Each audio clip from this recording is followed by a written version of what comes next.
काकभूषुंडी जी गरुड़ जी को श्री राम की महिमा सुनाते हैं। जय श्री राम। तो मैं नीतू पंडित चैनल पर सबका स्वागत करती हूँ। इस प्रसंग का वर्णन उत्तरकांड के रामायण में मिलता है। काकभूषुंडी जी गरुड़ जी को भगवान श्री रामचंद्र जी के शासन काल की चर्चा करते हैं और उनकी महिमा बताते हुए कहते हैं कि उनके शासन में कोई भी दुखी नहीं है।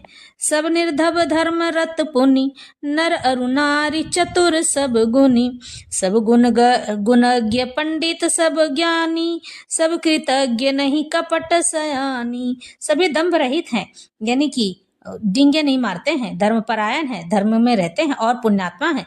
पुरुष और स्त्री सभी चतुर और गुणवान हैं, सभी गुणों का आदर करने वाले और पंडित हैं तथा सभी ज्ञानी हैं, सभी कृतज्ञ हैं, यानी कि दूसरों की कृपा को मानते हैं, दूसरों के किए हुए उपकार को मानने वाले हैं। कपट, चतुराई, धूर्तता किसी में भी नहीं है। राम राज नभगेश सुनु सचराचर जग माही, काल कर्म स्वभाव गुण कृत दुख काहू ही नाही। काकभूषुंडी जी कहते हैं, हे पक्षीराज गरुड़ जी सुनिए, श्री राम जी के राज्य में जड़ चेतन सारे जगत में काल कर्म स्वभाव गुणों से उत्पन्न हुए दुख किसी को भी नहीं होते हैं, अर्थात इनके बंधन से कोई नहीं है। भूमि सप्त सागर मेखला, एक भूप रघुपति कोसला, भुवन अनेक रोम प्रति जासु, या प्रभुता कछु बहुत न तासु। अयोध्या में श्री रघुनाथ जी 7 समुद्रों की मेखला करधनी वाली पृथ्वी के एकमात्र राजा हैं, जिनके एक एक रोम में अनेकों ब्रह्मांड हैं। उनके लिए 7 द्वीपों की यह प्रभुता कुछ अधिक नहीं है। सो महिमा समुझत प्रभु केरी, यह बरनत हीनता घनेरी, सो महिमा खगेश जिन जान, फिर एक ही चरित तीनों रति मानी।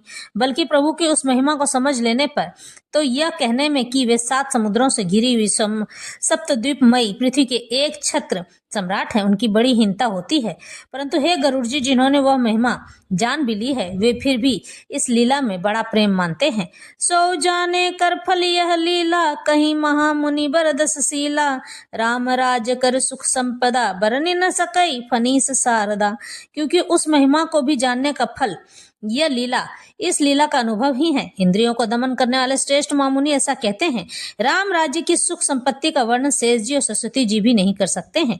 सब उदार सब पर उपकारी, विप्र चरण सेवक नर नारी, एक नारी व्रत रत सब झारी, ते मन बच क्रमपति हितकारी। सभी नर नारी उदार हैं, सभी परोपकारी हैं और सभी ब्राह्मणों के चरणों के सेवक हैं। सभी पुरुष मात्र एक पत्नी व्रती हैं। इसी प्रकार स्त्रियां भी मन वचन और कर्म से पति का हित करने वाली मानी जाती हैं। इस तरह से भगवान श्री रामचंद्र जी की महिमा का वर्णन काकभूषुंडी जी करते हैं और गरुड़ जी को इस बात को सुनाते हैं कि उनके राज्य में सभी सकुशल हैं।